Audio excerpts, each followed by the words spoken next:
Okay. So, we got donuts. Well, I got donuts. Yeah. I'm I'll here watch with you eat them. I'm here with Irvin Scout again. Hey, this is our third interview. See that same symbol Oh, as yeah, everywhere? yeah. It's in a few Like an old spots. school radio or something. Yeah. Hey, would you mind? Yeah. I'll trust You got it? Yeah, I think so. You yeah. can. You can. Yep. Okay. I don't know if I trust you. Now the thing is, when you're running that thing, the idea is to get both of us in the shot. So like right here. Just hold it up a little higher, and then like this. Tilt it a little that way. There we go. There we go. You know, it doesn't matter if I get cut off or not, but how does that feel, operating that camera? Yeah, it's okay. I'm trying to fox walk, which is this way of walking that people do naturally who don't grow up wearing shoes and on concrete. I'm not doing a very good job because I'm wearing shoes and walking on concrete, but it's a way that indigenous people walk actually naturally, which is by putting down the ball of the foot first instead of the heel. And then the heel comes down. It's kind of awkward at first for people who've grown up with shoes, but it's a much more smoother walk, and that way you kind of feel the ground with your, it's almost like your feet are hands and you're feeling the ground with your toes and the ball of your foot, and then you roll back to heel. It's a smoother way of walking. It's really hard. weird, yeah. And you kind of have to sink down a little bit even too, but that way, like the way city people walk is more like a controlled fall. You're kind of like falling forward onto your heels. Whereas like when you learn to walk in the woods, you have to do it smoother and quieter and stuff like that. So it ends up being this weirder, different kind of style. Anyway, it helps to keep the camera steady. Wow, Maybe. you learned a lot of stuff. Fox walking. Yeah, that's what Tom Brown Jr. calls it. He's It's kind of a weird way to walk. It's really difficult. Yeah, you gotta. It becomes more natural once you practice it quite a bit, and it's definitely something that you can learn better without shoes on, because you can actually move your feet around and feel the ground. Sometimes I like to walk 2 steps with my left foot and then 1 step with my right foot. You know, just to mix it up a little bit. Yeah. How's your donuts? It's pretty good. Yeah. I'm jealous. You want me to describe it? Did you actually? Well, Let me just watch you eat. one day I was walking, I came home from this concert, and there was a super drunk lady across the street, and she had gotten tacos or something like that, and she was like hitting on me and stuff, and she's like, hey, what are you doing? You know, I live like just a block here, you know? I was like, I'm going home. And she's like, oh, well, me and my husband have this house over here. And I was like, what? What? The married lady was trying to seduce me and bring me home. Well, yeah.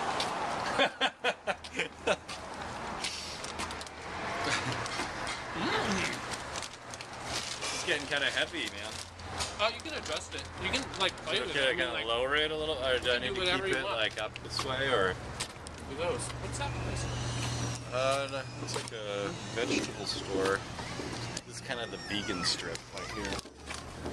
A lot of vegans hang out here. Yeah, there's a vegan shop there, a vegan shop there, and it's like a vegan bakery or something. Should we cross? Okay. Oh, don't let my camera get hit. It's weird. You can't really, in 5 minutes, you don't really walk very far, especially when you're Yeah. holding the camera, you know? Kind of forgot about the fox walking thing. You know, it's kind of weird. You have to like think about it, you know? Yeah. It's unnatural for people who've grown up in this kind of environment, but I think it's natural for people who it's natural for. Do you consider yourself like web savvy and stuff? A little, yeah. It's kind of weird because there's this like stereotypical, even though I just learned what rewilding is today, there's kind of a stereotype that goes with it that, you're a rewilder, so you're not gonna be tech savvy or whatever. You're like Right, You know exactly. what I'm saying? Right. Yeah, well, I think that like shines back on like the old school, like the idea of primitive Puritanism or primitivism, like the Puritan primitivism, where you've got primitivists who hate technology and want to live this pure primitive lifestyle. But rewilding is more like, not that we necessarily hate the technology, but that we recognize it's unsustainable, and so we don't have this Puritan ideology where we have to do things primitively. The idea is that we're going to have to eventually, because the whole system is going to collapse. And we would prefer that, but it's like there's going to be a transition, and that technology will be here for that transition. So it's not like, you know what I'm saying? It's not like Do you puritanical. honestly believe that the whole system's going to collapse at some point? Oh yeah. I don't know if it'll happen directly in my lifetime, but it's already starting to. I mean, whether you watch like the peak oil economic collapse, or if you're like reading about the species die off, or the global warming, or whatever. Are we on a constant state of collapse? Hey, let's walk down this alley. Okay. Yeah, I actually do think we're in a constant state of collapse, and we have been since. I mean, that's the problem with agricultural civilizations, is that they're in a constant state of collapse because they can't. Because when you overshoot carrying capacity, you have to, and you destroy the soil, you have to move on and take over the soil of your neighbors, and then at that point you've got a high enough population density that you can just do it by sheer number alone, not necessarily because it's a better way of living.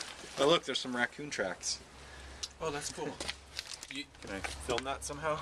Yeah, I think that'll get it. There's some raccoon tracks right there. Maybe they're getting some donuts. Looks like a little baby. Yeah, they're dumpster diving. This is an awesome alley. Ooh, American Spirit cigarettes. Is there actually some in there? Let's find out.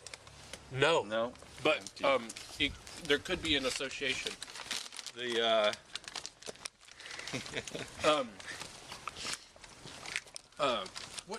while ago I had an idea about soil. Like I think soil's like, it's like big, Yeah. And so I thought, what if we created like these soil starters that are like this, like really rich, fancy soils from all over, that have been like a variety of soils from, like, oh, that's the Northwest soil, or oh, that's the deserts, high desert soil, or whatever. And then you could basically sell these like soil starters. I definitely had some monetary interest. I think I just drooled a little bit. There's some squirrel tracks right there. This is a cool alley for tracking. Look at that. And some human tracks too. Yeah. And some hipster tracks, I think, over there. Some vegan tracks tire over there. tracks. Yeah. This is a great alley. Yeah. Look at that birdhouse. God, the size of that bird. What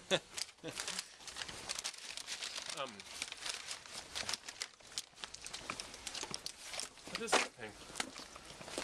I don't know. I think I've been to some shows over here, though. Gallery or something. Your skills on the camera. I guess it takes practice. That's why I'm like way down here. Hi. Your fox It's dropping getting heavy. Just drop the camera down. So I guess it's probably been like 10 minutes or more. Yeah. What do you think? Yeah. Thanks for holding that camera while I eat these donuts. No problem. I'll take that back. Oh. Shut this thing down. Hey, thanks, Urban Scout. You're welcome.